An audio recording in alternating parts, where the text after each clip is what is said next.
আসসালামু আলাইকুম রহমতুল্লাহ, আশা করি সবাই ভালো আছেন।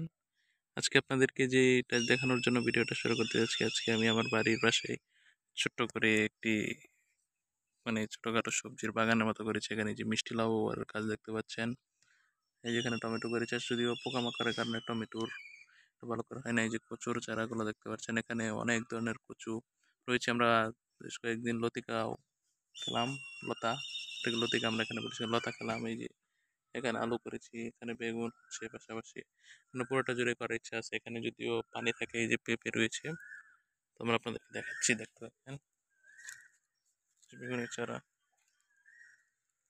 প্রচুর চারা, লতা ধরতেছে।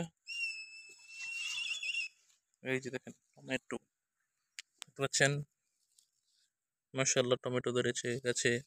এবং আমরা নিয়মিত এটা পরিষ্কার পরিচ্ছন্নতা রাখি যাতে ভালো করে সবজি। এখানে আরো টমেটো গাছ আছে, অনেক ধরনের টমেটো গাছ দেখছেন, লতা হচ্ছে, মাশাআল্লাহ লতা হচ্ছে, অনেক ধরনের লতা হচ্ছে। তো আমরা আসলে আমাদের জীবনটা কৃষি থেকে শুরু হয়েছিল, কৃষি আমাদের জীবন মরণ সবকিছুতে আমরা কৃষি, তো আমরা সেই কৃষিকাজের সাথে জড়িত আছি সব সময়।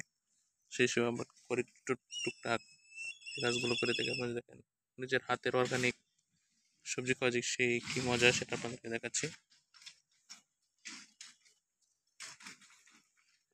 এই বেগুনের গাছ, এই যে টমেটো, টমেটোর দাম কম, এক গাছ দেখেন মাশাআল্লাহ কতগুলো টমেটো ধরছে। মাশাআল্লাহ কিছুদিন করে লাগা শুরু করবে এই টমেটো। এই যেখানে কচু,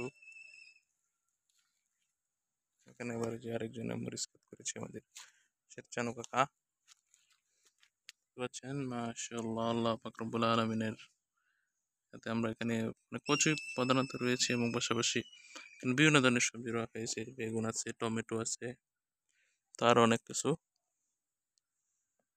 তো সবাই ভালো থাকবেন, সুস্থ থাকবেন, সবার সাথে আবার দেখা হবে। আসসালামু আলাইকুম রহমতুল্লাহি ওয়া বারাকাতুহু।